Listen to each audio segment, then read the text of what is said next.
Hello, everyone. Sorry for this short delay, but the DG is in a bilateral meeting. She's gonna be here in 5 minutes, so we should be starting at 20 to 4. So sorry for that. We need to wait. It's her house. We are in her house, so we need to wait for her.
Okay, so welcome everyone. We have a fantastic panel on harnessing the benefits of digital trade. I don't think I need to introduce the panel. You know them all. So without further ado, I'm gonna give the floor to the fantastic Dr. Ngozi for some opening remarks. You should tape that. Yeah, it's taped. It's taped. It's on YouTube. It's not every day I hear I'm fantastic.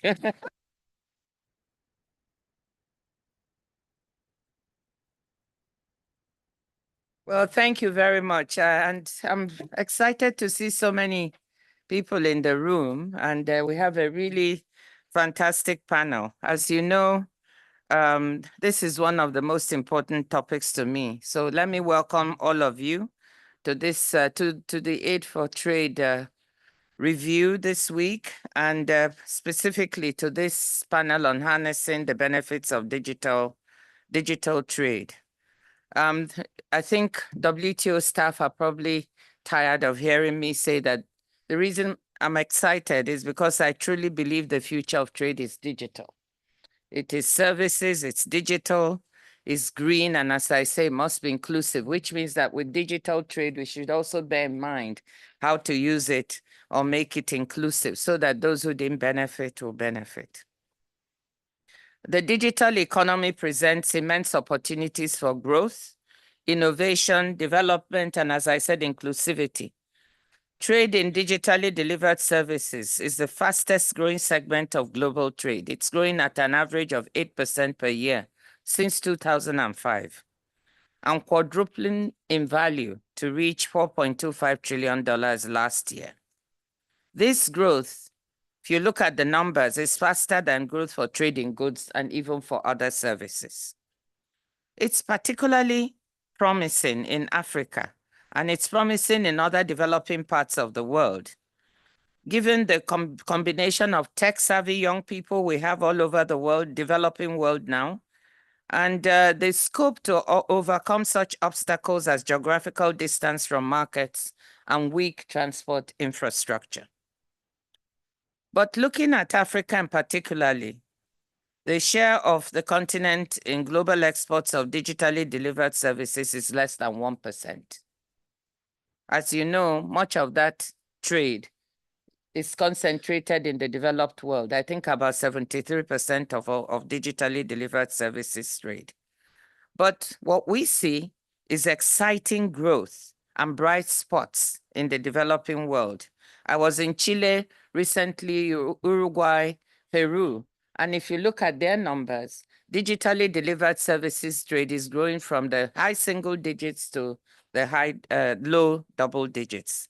So that is very, very promising. And in Africa, you've got Morocco, Egypt, Ghana, that are performing very, very well, and other potential places like Nigeria and Rwanda, as well as Kenya. So this brings me to the big issue, which is the digital divide, because many developing countries say, well, how can we be part of this exciting happening, opportunity, if we don't even have the infrastructure to participate? And when I talk of infrastructure, I mean not only hard infrastructure, but also soft infrastructure, that is regulatory systems. And this is why we were very, very excited to partner with the World Bank, and I'm glad to see that Victoria is here, to try to do a pilot with some countries, which we hope if it succeeds, we can move to other parts of the world. Because by the way, small island economies, this is very, very important for them, landlocked countries. So we are talking of a whole variety of WTO members who could benefit from this kind of trade. So the pilot has 8 African countries in it, and we hope that you'll have a word to say about the pilot: Benin, Cote d'Ivoire, Ghana, Kenya, Mauritius, Nigeria, Rwanda, and Togo. And we have the ambassador of Mauritius, Ambassador Usha, sitting right there with us. So we are working to see how we can do the hard and soft infrastructure that can help bridge the digital divide. So that is what I'm excited about. We've even raised a fund for women in digital trade, the Women Exporters in Digital Trade Fund wide. That's what we call it. We've raised 5 million, and I will keep saying it everywhere, because if there are any funders in the room, please, we are still fundraising. But this is in recognition of the fact that we think this is a potentially very interesting area where women can also flourish, because they're the owners of many, many small and medium-sized enterprises. So let me stop it there. It's just a few opening remarks before an exciting panel. So thank you very much, and I'm looking forward to it.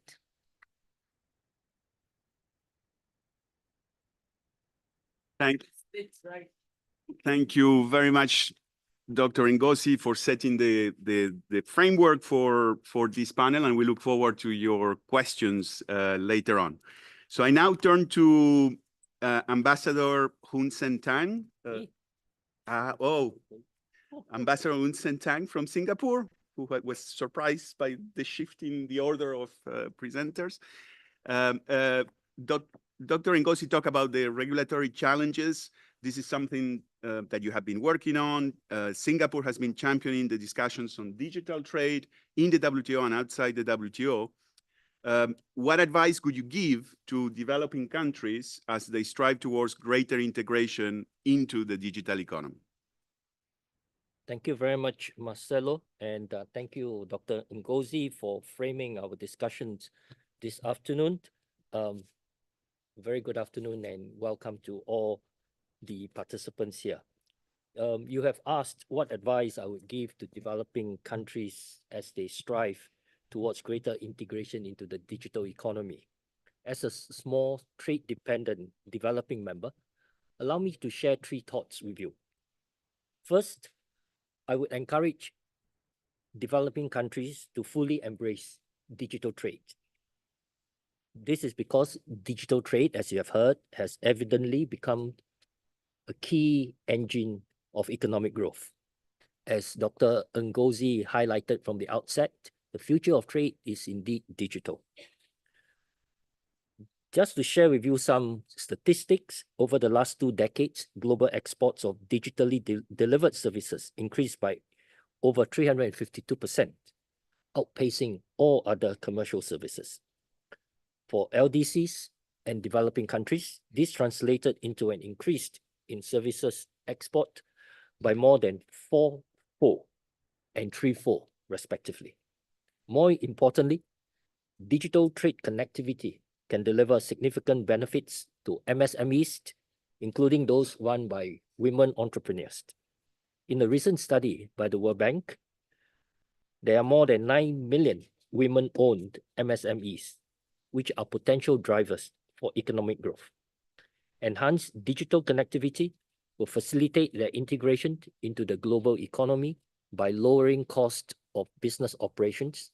You'll boost their reach into new markets and enhance access to new partners and opportunities. Digital trading platforms give MSMEs a meaningful chance to compete with large corporations. So, if we truly wish to level the economic playing field for as many segments of the society as possible, we cannot neglect digital trade connectivity as a crucial means to achieving this goal. Second, I would encourage developing countries to participate actively in the formulation of digital trade rules at the WTO. If you think about it, it's quite mind-boggling that even though digital transformation has permeated all levels of global trade, there are currently no global baseline rules on e-commerce. This is a gap that the WTO is actively seeking to address through the Joint Statement Initiative, or JSI, on e-commerce. Hence, I will encourage as many developing countries as possible to seize the opportunity to be involved in this rulemaking exercise. Participating actively in the JSI on e-commerce offers 3 concrete benefits. 1, it ensures that the interests of developing countries and LDCs are well represented and heard.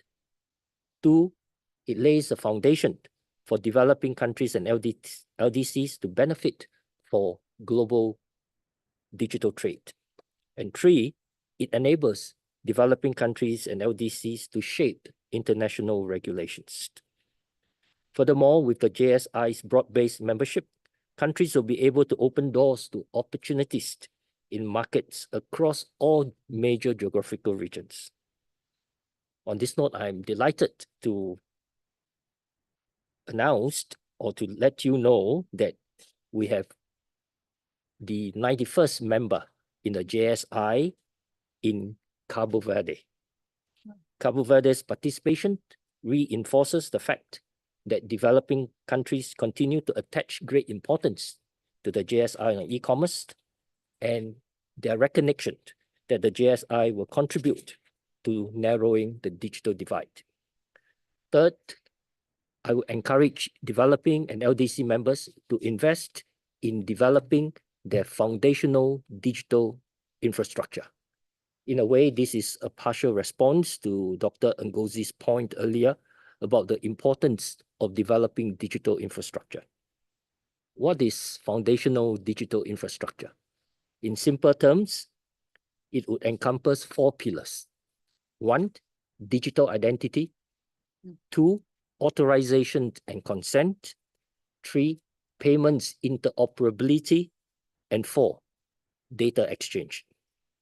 Focusing on these 4 infrastructures will enable interoperable solutions and seamless digital services, which will enable businesses to reach more people and for businesses to reach more customers at lower cost and greater convenience.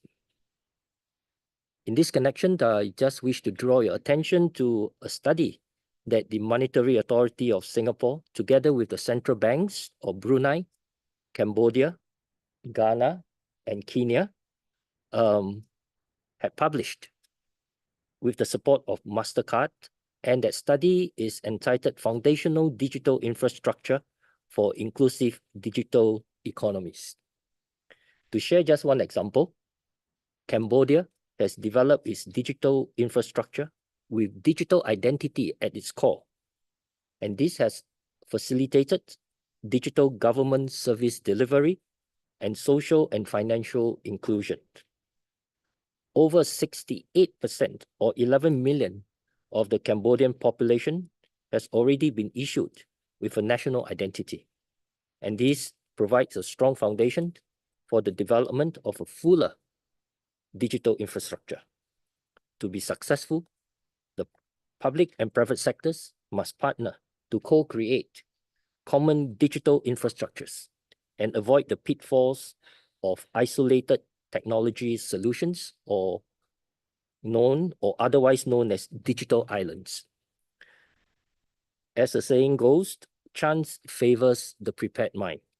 Hence, developing members must ensure that at the national level, we have the right foundational digital infrastructure in place. Equally important, at the global level, governments must collaborate on digital integration to fully harness the potential of digital trade. I will end here, and I look forward to exchanging views with you. Thank you.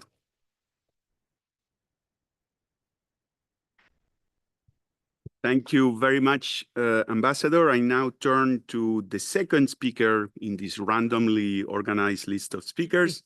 It's Mr. David Yardley, Assistant Secretary of the Department of Foreign Affairs and Trade in Australia. David, Ambassador has mentioned the importance of GSI. Australia has been coordinating the joint initiative on e-commerce. I would like to invite you to share your views on the latest developments and in particular to try to address the question of what's innate for developing countries, including LDCs.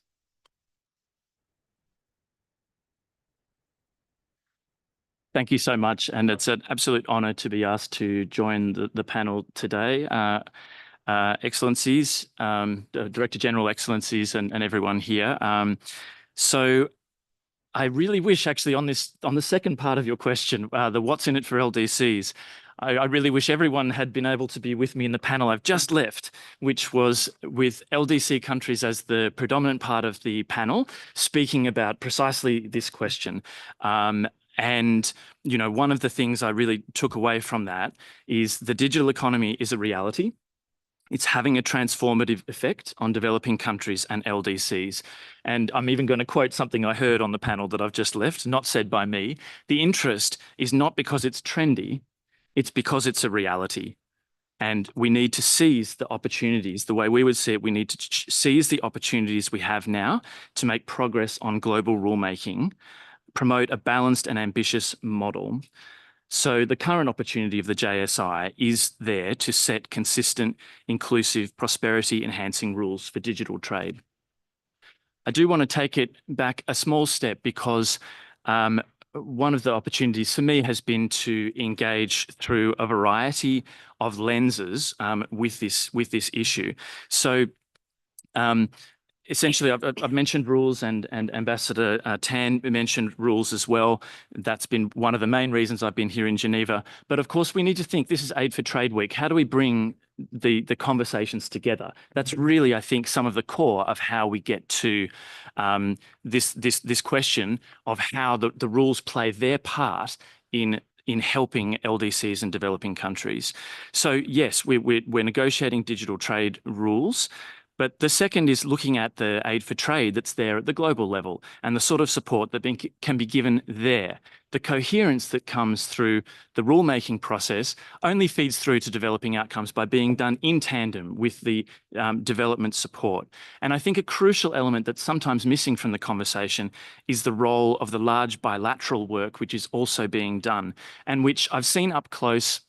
My last role was as High Commissioner in an LDC in Kiribati. So, of course, we worked as a developed country, working with our development partner there in Kiribati about the interest in the digital economy. And indeed, the Global Aid for Trade Review, I think, has a really stark statistic about a 31% increase since 2020, a near doubling of commitments over the past 5 years on ICT-related disbursements. So the case is very clear. I'm going to try and touch, I guess, a little on each of those levels in the 5 minutes that I have to try and show, I guess, that vision of how these levels work together. The rulemaking plays a role in helping create the coherence, the baseline, but also that needs to be accompanied with how we look through the aid for trade lens, how we look through multilateral, regional and bilateral lenses as well to ensure that the promise that is set up by having consistent, inclusive rules is also realised through the development partnerships that are there. You did ask me a little bit about a view on the latest developments, and I will give a few thoughts on that without going into huge amounts of detail. So obviously, we hit the point that I'm sure many were familiar with of a technical conclusion in April after 5 years of negotiations. And the stage we're at is working through the remaining issues, consulting on a final package. So there is some work ahead, but the parameters are clear. And the goal is updating rules and creating rules on this key contemporary issue, which I think has already come through so clearly from the Director General's remarks and others who've spoken.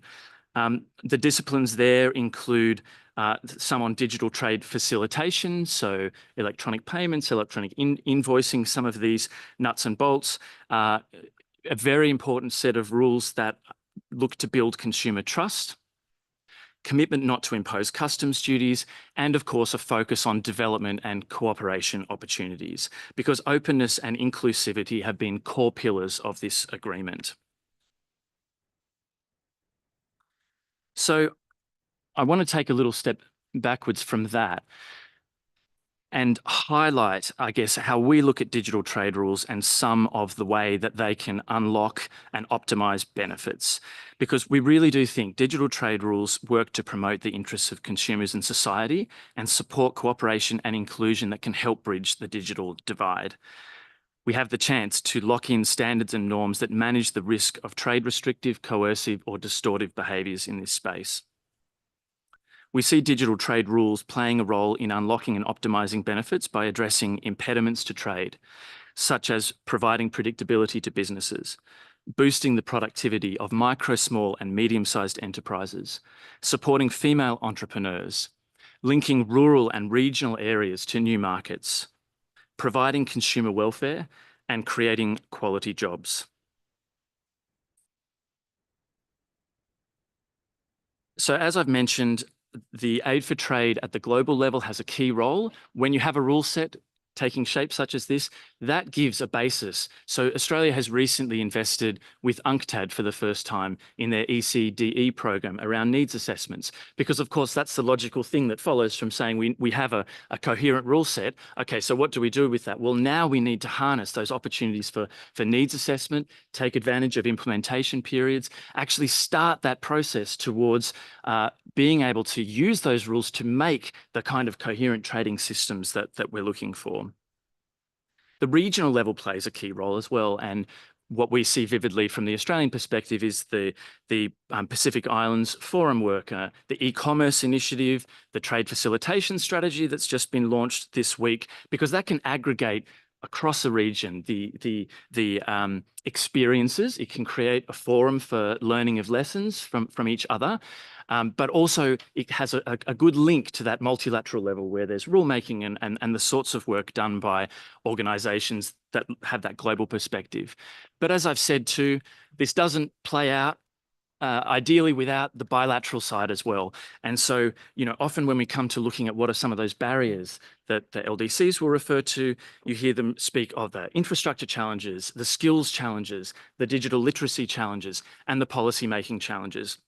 The rule set has a really key part to play on some of that, but also so does helping with connectivity challenges. So in Australia's case, for example, across the Pacific, we invest hundreds of millions of dollars trying to improve the connectivity to the internet to be able to take advantage, but also skills and the other areas I've referenced. So in conclusion, I think the rulemaking effort here is absolutely key. And as Ambassador Tan has illustrated, it's not the whole story. The whole story is by looking at how those rules then drive the investments through the development mechanisms, the development partnerships that we have in order to make sure that the maximum benefits are realised out of this opportunity that we have. Thank you. Thank you very much, David. Ambassador Dwarka Kanabadi from Mauritius, just to my right. Ambassador, you have a new job now, I heard, but you facilitated the discussions on the e-commerce work program at MC13. In your views, what is required to support developing countries, including LDCs, fully realize their digital trade potential? Thank you. And I don't know about the new job. I hope I'm still ambassador. No. But I think both Hang Sang and David gave some answers to that, to what you're asking, probably at the high end. And I want to come back to what DG said. There is a lot of potential. There is growth happening across the world, including in Africa, in island states, and the more deprived. But what is clear to me is the question of digital trade potential is not even across the world. And she did mention the issue of digital divide and how we still face problems. So I want to come back to basics for two reasons, because both Victoria and Johanna can then say what great work they're doing to help us bridge this digital divide. I start with electricity. Now, 300 million people in Africa will be brought back, for example, will have more access to electricity this year. But there will still be more people in Africa who do not have access to electricity because the population is growing. So we are like, running against the wave all the time, running against the tide, trying to make sure that we get there. And that needs much more effort. And this morning, Victoria and I just mentioned briefly about this rooftop solar project that India is doing. And she mentioned that they're outreaching Africa quite a lot to do that, so they could reach other countries as well. Once you have the electricity, and we assume you have the infrastructure, you need good connectivity, which isn't always as simple as it sounds. Now, if I take the case of Africa, because I know it best, it costs 20% of per capita income to have good internet connection, as compared to other developing countries, where it is equivalent to about 6%. So that shows you already this continent, I have to have a special look at it because it has its own problems. It's costing far too much for them to have access. But then we have some good news as well. You need a good functional payment system. And I fully agree with Hong Sang. You need that interoperability for it to work well. And here Africa has a good story because mobile money is not new in Africa. Safari.com, M-Pesa, we know it. So 62% of firms in Africa already use advanced digital technology for that percent. But other things, you need access to devices to be able to use simple things, to be able to use that technology. It could be to read a book, it could be for whatever. That is more costly than the world average. So my argument here is let's bring down the prices. Let's bring down the prices as much as we can do. Then necessary regulatory frameworks, obviously. Will the GSI becoming multilateral help all developing countries? Probably, I think it might. But we have to see when it does become there. So I think we are participating in that with the hope that this will bring new benefits for it. When we're looking at regulatory frameworks, I want to point out two things that I realize we don't take the trouble to read and we don't know enough. Now, Africa, the protocol on digital trade under AFCFTA, that nobody takes time to read about and to listen and to see how far this has progressed in terms of implementation. And there is an African Union Convention on cybersecurity and personal data protection, but we ourselves as ambassadors very often don't know because it's not part of our job to know all of this. So when we're talking and trying to discuss with colleagues, sometimes we realize our countries have gone far beyond what we ourselves think we should be doing or not doing on that. Now, the other thing is that if you want to take advantage of commercial opportunity, and we just listened to the ITU in a previous session and to also ACWL, you need to meet certain standards. We understand, for example, on AI, there are 110 standards that have been set up.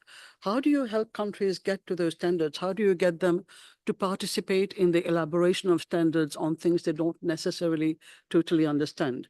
Codex Alimentarius, you understand, and even that's difficult. Your country doesn't want to pay an air ticket to send you down to Codex for a meeting because it's too costly. So it is as simple as that. You don't even get an air ticket to reach there to be able to participate in the standard setting. So what is it that we're going to do together to help countries understand and actually be part of the process to meet those standards? And then especially MSMEs, since we're talking about MSMEs. And then the last thing I'll say, which is a simple thing, is how is digital relevant to you? If you're an MSME, and what was this data about this? Of the firms digitally empowered in Africa, only 23% are using that digital empowerment. Why is this the case? Either we're too lazy, we don't read, or we couldn't be bothered, or we need someone to come and tell us, or else there is something that we're not finding this relevant to our needs. I mean, women would die without, access to websites these days. Nobody really wants to go to the shop to do things and to look for a nice dress or whatever it is. We would be so miserable if we didn't have that access. Those firms, what is it that they need to get? What is their need? And this comes to the needs assessment of UNCTAD. What is the need of those firms that will compel them to go and make use of this? And I think we need to find those answers to those small questions rather than the bigger ones, because there is a potential there. They just don't know how to use it. And we just need to get someone to help them reach there and do this better in many ways, I think. I know this is very basic and very simple, but I think we need to address some of those basics if we are to try and help that digital divide. Thank you. Thank you very much. Thank you very much, Ambassador. The next speaker is Victoria Kwakwa. She's Vice President for Eastern and Southern Africa in the World Bank. Victoria, the World Bank is the top provider of aid for trade support. It has partnered with the WTO Secretariat on the Digital Trade Initiative. I would like to invite you to share with us your perspectives on how the international community can help developing countries reap the benefits of digital trade. Thank you. Thank you very much. Good afternoon, everybody. Excellency, DG, it's a pleasure to see you again. I'm delighted to be here. It's an honor to be part of this panel. We've heard a lot about the importance of the digital agenda, and particularly digital trade. So I won't repeat it, and I'll just go straight to your question. I want to say, as the DG said in her remarks, that we're also at the World Bank truly excited about this partnership with WTO to really help some pilot countries in Africa accelerate their ability to perform on e-commerce and digital trade. But before that, let me just say a little bit about what the World Bank is doing on the broader digital agenda, which will also facilitate digital trade. You know, and various speakers have mentioned the digital divide, the lack of inclusion, the lack of infrastructure, hard and soft. And we recognize all this in the bank, in the World Bank. So we've recently launched a medium-term program going from now to 2030 that would really prepare countries to really participate in the digital economy, including in digital trade. We've launched a 2.5 billion program, which will leverage private sector resources from other partners to support on infrastructure, providing access rates going from 34% to 68%, to increase the usage. You mentioned sometimes people just don't use it. It's affordability. Usage, increase it by over 100 million over the period. And also to really provide access to digital ID for over 200 million citizens in Eastern and Southern Africa. So I wanted to say this, and the program is about soft infrastructure, it's about hard infrastructure, digital literacy, and so on. So I wanted to put that on the table, and we think this will also be good for countries' ability to participate in digital trade. Because you're putting some of the foundations in place for them to do that. Now, let me go to the partnership with WTO, which in my mind really illustrates a way that partnership can come together in a very productive way to push this agenda. And so we're really delighted that the Director General proposed this to us, and we really jumped on it. And what we saw this as was an opportunity to leverage each other. So the WTO really brings to the table the ability to pull countries together to agree on some rules of trade and some of the regulations that need to happen, as is happening in the plurilateral mechanism. And there's some agreement among some countries, you know, so that is something that we work on. So these countries that have agreed to put certain policies in place, then how do we go forward to help them implement it? And so jointly work, WTO and World Bank, to bring more knowledge and more analysis to this policy question and do an assessment country by country of the policy gaps. And then have conversations with the countries on how we help close these gaps, because, you know, unless they close these gaps, then they're not making the progress in e-commerce that's been, they would like to see. So currently we finished joint studies. We did, first of all, an overall study on digital trade in 2023. And now joint WTO World Bank teams are visiting the countries. There are 9 pilot countries, visiting the countries and doing this gap analysis on the policy, and then feeding that back into the dialogue. So far, we finished for Cote d'Ivoire, for Benin, for Ghana, I think for Nigeria, for Rwanda. And so once we've identified these policy gaps, we're now going forward and finding instruments, financial instruments that the World Bank is putting in place in these countries to help the countries really put in place these policies or to close these gaps. And luckily, over the last few years, we've really ramped up our support to countries on the digital agenda. So there is scope, you know, to find existing projects or even new projects that then help the countries, hold their hands, give them the technical assistance, whatever support is needed to really put these policies in place and actually implement them. So that's the next step of the pilot.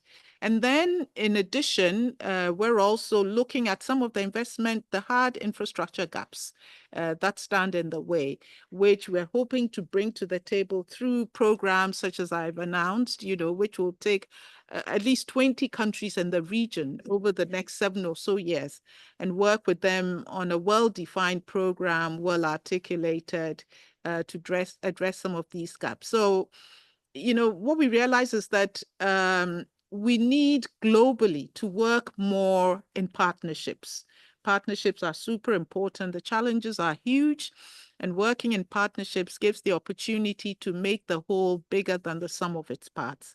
And this is what we're doing with WTO. The countries are excited. I just had a meeting with a minister from Comoros who wants to become part of the pilot. And, we're letting them in and looking at how we can support them as well. So I think the other thing that I would say is it takes partnerships, so the international community should not be fragmented, work together and work in a way that leverages each other to bring support to the table. Now, one area that I want to mention that we're also looking at is the access to finance, because, they can have all of these things going that allows them to trade. But if they don't have the finance to do the activities and the production or whatever, the services that they're going to give. So another part of our work, looking at the issues of access to finance, particularly for SMEs, for youth entrepreneurs, and so on, who would use this be a big part of the e-commerce agenda is important. And the ambassador from Mauritius has mentioned the importance of complementary investments, including in the energy sector. So this is another area we've announced as the World Bank that between now and 2030, we're going to help countries in Africa provide access to 250 million Africans access to energy between now and 2030. And so that will also help in this space. Let me stop here. Thank you. Thank you very much, Victoria. The last speaker is the DDG Joanna Hill. DDG Hill, I would like to invite you to share with us some highlights of the World Bank WTO collaboration. Thank you so much, Marcelo, and to all my fellow panelists, thank you. As you heard the DG here, we don't get tired of saying that the future of trade is in services, green and digital. And I think when we get to the digital part, it's so important because that cuts across all other sectors, right? I mean, agriculture is being revolutionized by digital, as well as services, as well as manufacturing. So really, these are issues that touch upon the whole economy, and they have within them the promise of development, of really transforming the world. And so it is great to see that members in this house are focusing so much on digital, the e-commerce work program, the JSI, and through these partnerships that we have with the World Bank and other multilaterals that are here this week trying to see how we can leverage what we have and work together and being efficient. And we've focused a lot on Africa today, and I will do so. But I wanted to highlight before that other regions in the world are also growing strongly in digital exports. For example, in 2022, Pakistan exports of computer services grew by 14%. And in the case of Bangladesh, they grew on average 31% between 2019 and 2022. So this is where the opportunities are, where the growth can be. And if we can work together, it's where we can bring employment. And also we can't, of course, leave behind the important experiences of countries such as India and Philippines as global leaders of trade in computer services and business processes, outsourcing services. And they really illustrate, like I said, where we have growth and development potential and also of inclusivity of groups that need to benefit from trade, women, youth, and small and medium enterprises. And of course, in Africa, there are also many, many opportunities. Now, the opportunities are present simultaneously, if you'd like. When I started out working in trade, we saw trade as a way to go from agriculture to manufacturing and eventually to services. But the digital revolution has kind of mixed it up, and it's allowing many countries to skip a few steps if they wish to do so. And so we are here to work with them in that. And you have heard from the panel, we are looking at it a bit the same way. The needs of the hard infrastructure that need to be in place, but also the soft infrastructure, the enabling regulatory environment that starts with a set of rules, but in the end is a lot about institutions and governance in the economies and how to be efficient so that we can really deliver to people and to planet. We have been researching a lot in this institution on these important issues about improving digital connectivity and how that can reduce trade costs in goods and in services trade, especially, for example, in business and professional services. And even more significantly, our work shows that the reduction in trade costs is greater when you have an open regulatory environment. So let me just give you an estimate. If the countries in Africa were to bring their mobile broadband connectivity to the level of South Africa, and they also concurrently improve their digital trade regulatory environment to the best practices in Africa, average trade costs would fall by 17% in goods. And I'll repeat that. They would fall 17% in goods and 25% in services. So there are a lot of gains to be had in this area. And so this is why you understand we are so excited about the partnership that we are in with the World Bank, because it allows us to work in these different areas at the same time. We can't wait, right, to do the needs assessments until things are done, because the economy is changing much too fast. Exporters are wanting to move faster. Women are wanting to engage faster. And so institutions have to do the same. And so as the Vice President of the World Bank has talked, we started out with a joint policy analysis in digital trade in Africa that has served the basis to make country visits and really engage with government and listen to where they are. And yes, we see that governments in Africa are advancing significantly. They are doing a lot. And we also had a chance to speak to the business community and other groups that are engaged in the digital economy. And from that, we have come to some early, very preliminary conclusions that do confirm what we have heard here today. The general necessity for faster and cheaper broadband connectivity, the importance of interoperable e-payment systems, the importance of digitalization of border processes, and the importance of solid frameworks for the protection of consumers, just to name a few or to give you a general idea. And so the partnerships also go beyond the multilateral to the bilateral, as you said. We'd like to recognize here the government of Singapore, for example, in the work that it has been doing on training on digital trade and how they have incorporated pilot countries from the Africa DTA into their training programs so that as we can all build on top of each other. And so I have run out of time, but I would like to say that we have had an interest from other multilateral regional banks that want to work within their regions with this focus. So I'm really hoping that we can be successful and work well together so that other regions such as Latin America and other regions in Asia can also be brought in. Thank you. Thank you very much, Joanna.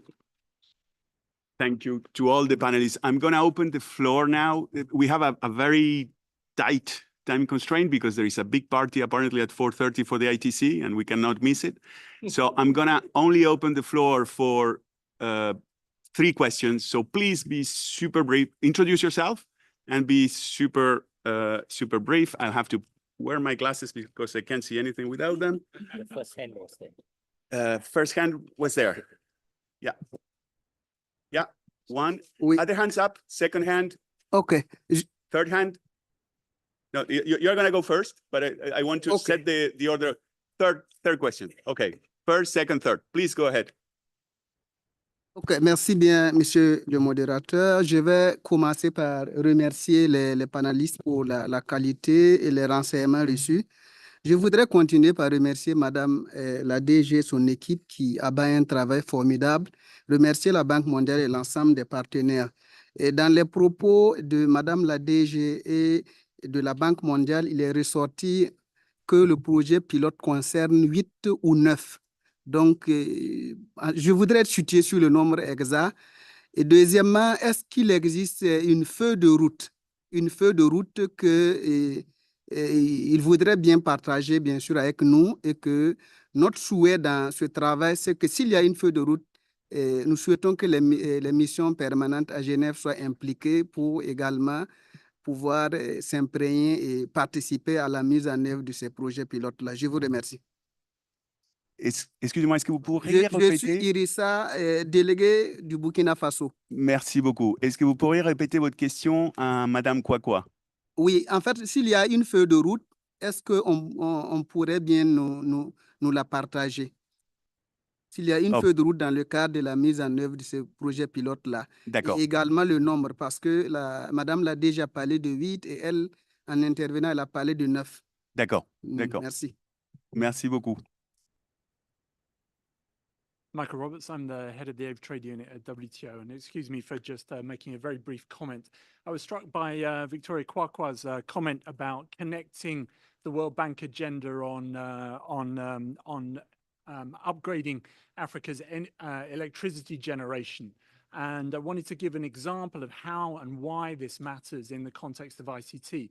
If you Google Kenya Microsoft investment, it will take you to a news article about the largest single private sector investment in Kenya's history of investment in a data center by Microsoft and G4S.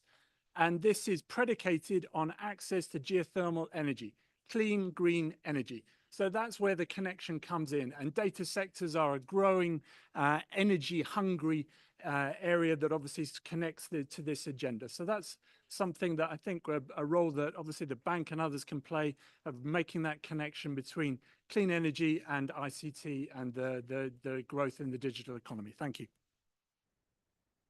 The last question. Thank you, Mr. Moderator. My name is Deba. I come from the Mission of Bangladesh. Of course, our thanks to the panelists, this wonderful panel.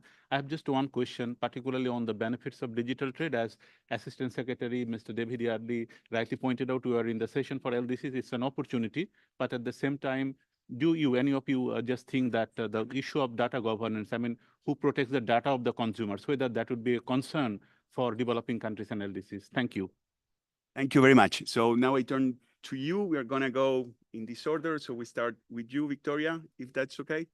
And you each have 30 seconds. Yeah, the roadmap. I think the roadmap is basically what I've described. You know, we have the analysis done. We've identified the gaps.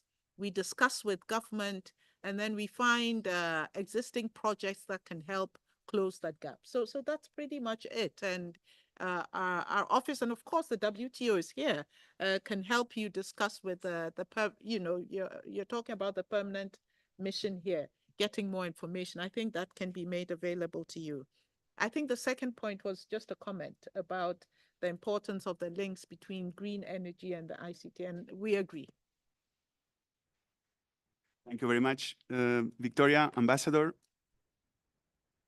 Just very briefly on the point of data, I think that is, of course, a very important issue, but it's not an issue that can be easily or very simply addressed. A lot of intensive discussions are going on at various forums, and that, of course, is one of the foundational infrastructures that must be established if we want to optimize the benefits of digital trade. Thank you very much. Ambassador Dwarka Kamara. Well, to Burkina Faso, as an African sister, I'm happy to help your mission to get there because we're part of the pilot project, so we can tell you all the difficulties and things that you need to do on that one. Michael, what you say about Kenya is precisely what you need more, but not only in Kenya, not only in the countries which are already doing it so well, but in the countries which are left behind slightly. I didn't mention skills. For you to develop digital skills, you need some literacy, some form of literacy. There are at least 12 African countries with a level of literacy below 50%. We haven't addressed that one. And then I come to question of governance that Deborah raised, and I think, yes, he's absolutely right. And Deborah, I would invite you to look at the IBM project. Microsoft is doing a lot of work. The private sector, on the issue of data governance, we need to look at their role and what they're doing. They're doing absolutely a lot with WMO, with ITU, and with others helping us. But also look at the Lucy project of IBM, because I'm still trying to figure out how it's going to help Africa find sustainable solutions to its situation. Thank you. Thank you, Ambassador. DG Hill. Thank you. So in the question of the countries, there were 8 original countries and then 2 more have come on board. And it takes a little time for us with the World Bank to coordinate. And thank you for confirming Comoros into the group. And so on the work plan, I would say that what Vice President Kwakwa said, yes, we have done the visits to the country. We are drawing up the diagnostics and the papers per country. Those need to be discussed with each government, right? And so they can give us their feedback. And then after that, we hope that the technical assistance will flow from that. At the same time, it's called pilot countries because we want to learn lessons from this process and then have a framework that will facilitate engagement with other African countries and if it's useful to other regions in the world. Thank you very much. David, you have the last word. A very short word just on the excellent question from my friend from Bangladesh about data governance. Obviously, a very valid question. And I think my answer would be to say that, you know, many countries and regions are looking at how they try to address that question. E-commerce is an evolving area, and the evolving nature of it means it underscores again, I think, why we need to have a rich and ongoing dialogue about rules and about how we try at a supra-regional level, larger than regions, larger than countries, to tackle these sort of questions together. So thank you for the question, and I hope there'll be a chance to engage with precisely those sorts of discussions in more detail going forward. Thank you very much, David. Thank you to all the panelists for a very stimulating session. Thank you for the participants. Sorry we didn't have time for more questions, but I hope that the different speaker will result in next week having 164 members in the GSI initiative on e-commerce. So let's go party.